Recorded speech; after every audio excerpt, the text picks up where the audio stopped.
welcome, and it's so nice to be able to meet you virtually. I do see many of my patients for the first time in the clinic.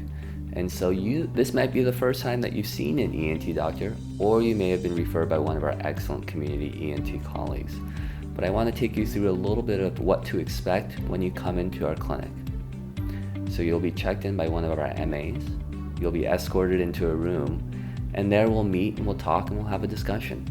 And I'll talk to you about symptoms or things that bother you, including difficulty breathing through the nose, postnasal drainage, changes in smell, even potentially taste, as well as pain and issues that you might have with chronic sinus disease or associated skull base and sinus tumors. After that, we'll do an exam. And so this exam is very different than ones that you might have gotten by other physicians. Because my focus is in the nose, this is a challenging area to be able to visualize. So with your permission, we will spray your nose with a numbing medication and a decongestant that helps to open up the inside of the nose.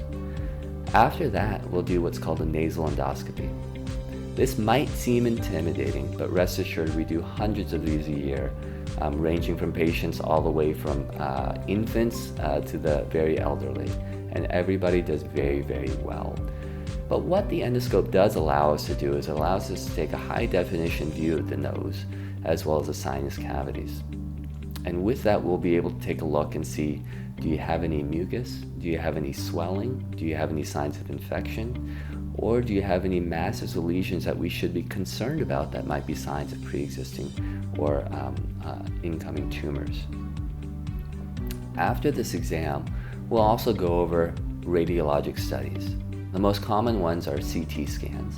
So CT scans are high-resolution radiologic images that allow us to see the bony definitions of the nose as well as the sinuses.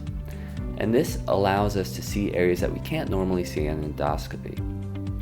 MRI scans might also be used as well, and these give us high-definition structures of neural images, including the brain as well as tumors. After this, we'll have a discussion of common goals that you would like to have, and many of these include potential surgical options. So during this process, should you be a candidate for surgery, we'll go over the benefits as well as the risks of surgery.